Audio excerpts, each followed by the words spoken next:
The Lima Group of Latin American countries plus Canada said in a scathing statement on Monday that it did not recognize the result of Venezuela's presidential election and urged a swift response.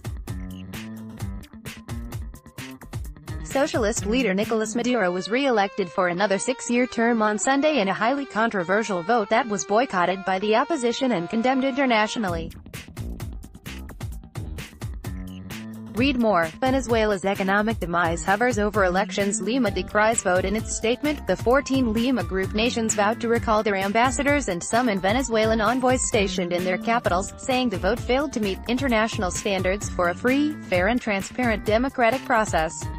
The bloc also voiced alarm over the serious humanitarian situation, and announced plans to hold a meeting in Peru next month to respond to the Venezuelan refugee crisis. It also urged international financial bodies to block new loans to the Venezuelan government and called on authorities in each of their countries to alert the financial sector to the risks of doing business with Caracas.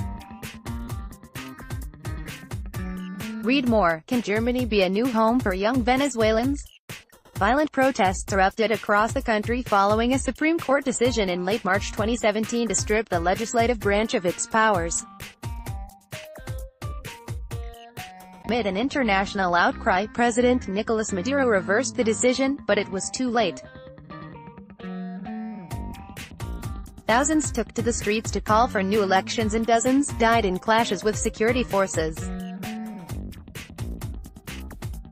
Venezuelans spend more than 30 hours a week waiting in lines to shop, and are often confronted with empty shelves when they finally enter a store. President Maduro blames the crisis on U.S. price speculation. The opposition, however, accuses the government of economic mismanagement. In Colombia, Venezuelans are collecting medical supplies to send home, as seen in this picture. Hospitals around the country have compared conditions to those seen only in war zones. As patient deaths rise, health officials have sounded the alarm on the rise of malaria and dengue fever. Venezuela's pro-government Constituent National Assembly was established in July of 2017. The new body adopted the authority to pass legislation on a range of issues affecting security and sovereignty, effectively taking away the powers of the country's Congress, which was under the opposition's leadership. The move drew wide international condemnation. In response to the ongoing political crisis, the United States and European Union imposed a series of sanctions against ruling officials. The U.S. has blacklisted members of the Constituent Assembly and frozen all of Maduro's assets that are subject to U.S. jurisdiction. The EU, meanwhile, has banned arms sales to the country and is lining up to freeze assets and impose travel restrictions. In October 2017, Venezuela held 2 votes, regional elections and elections for governors, which were overdue since 2016. The opposition boycotted the vote, but then split, as some candidates and small parties chose to participate. This caused a deep rift within Maduro's opponents. The government went on to sweep the contest, which detractors say was unfair and heavily favored the regime. Last November, the oil-rich, cash-poor nation faced its day of reckoning, as officials met with creditors to hammer out a deal to keep the country from defaulting on its debt, estimated to be up to $150 billion, 127 billion euros. US and EU sanctions, however, have limited the chance of an agreement. Creditors will almost certainly go after the country's oil reserves.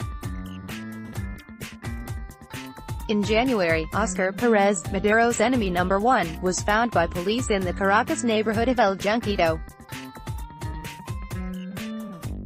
The ex-cop had been on the run since he launched grenades at government buildings in the wake of the 2017 protests. The government labeled him a terrorist. Perez and 6 other rebels were killed in the ambush, which the opposition denounced as an extrajudicial killing. The new National Assembly announced in January that it would grant Maduro's call for snap presidential elections on April 22. The Electoral Authority, CNE, later moved the date to May 20. The EU, the US and 14 Latin American nations warned that they would not recognize the results of the elections. The traditional opposition parties have boycotted the vote. Having boycotted the elections and with its strongest leaders banned from running, the traditional opposition will not be present in the presidential elections. Only two candidates have emerged to challenge Maduro, Henri Falcon, pictured, and Javier Bertucci. Both have ties to the regime, but polls indicate that Falcon is the one who could present the most serious challenge. Author Kathleen Schuster mounting criticism. According to official election results, Maduro won with nearly 68% of the vote, well ahead of his closest challenger, Henri Falcon, who finished on 21%. The statement from Lima adds to growing international pressure on Maduro in the wake of the weekend vote. U.S. State Department officials called it a sham, and repeated threats to impose sanctions on Venezuela's crippled oil sector. Spanish Prime Minister Mariano Rajoy said Spain and its European partners would study appropriate measures and continue to work to alleviate Venezuelan suffering. Read more. UN agency warns of humanitarian catastrophe in Venezuela.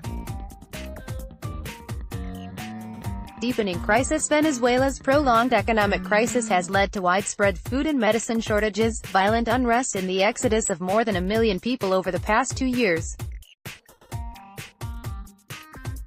Critics accuse Maduro of gross mismanagement and attempting to stifle dissent, but the socialist leader says his country is the victim of an economic war waged by the United States.